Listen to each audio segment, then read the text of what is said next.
The final group that we'll look at, another subclass within the Clitellata, are the leeches in the subclass Hirudinea. This is a smaller group, about 500 species, and they are actually most abundant in North America.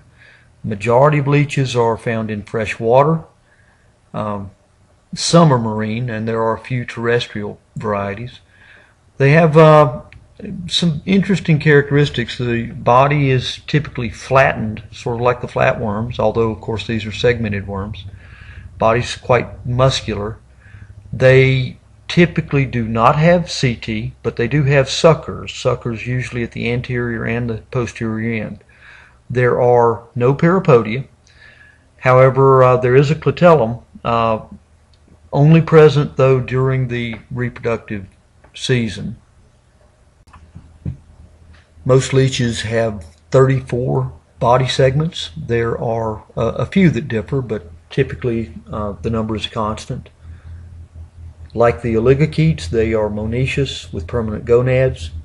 With regard to respiration, there are a few gilled varieties, but the majority of them respire through the body wall.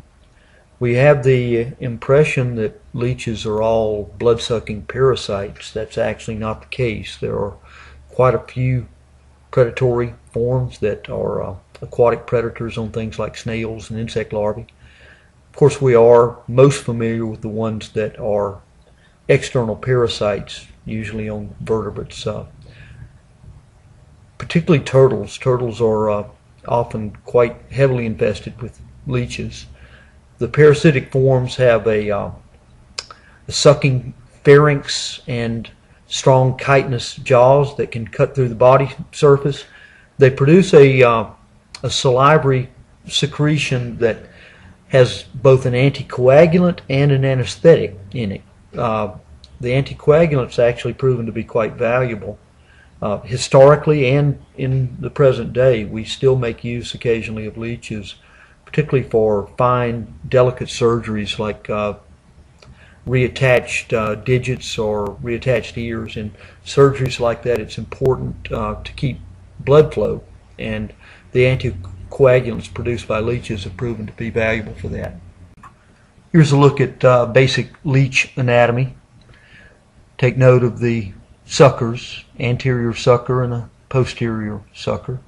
Anterior sucker surrounds the mouth, which leads into a complete digestive tract. You'll also notice that this individual, like other leeches, is monoecious with both male and female reproductive structures. Then finally, we'll take a look at the way leeches move. They, like the other annelids, have both circular and longitudinal muscle, and they're able to employ those in a type of inchworm-like movement in which they attach the hind sucker, elongate the body to reach out, attach the anterior sucker, release the hind sucker, and contract the body to pull forward, and then they just repeat the process, and they're able to crawl along in much the same way that an inchworm might. All right, that'll wrap us up for the annelids, and I will now prepare to move on to the next topic.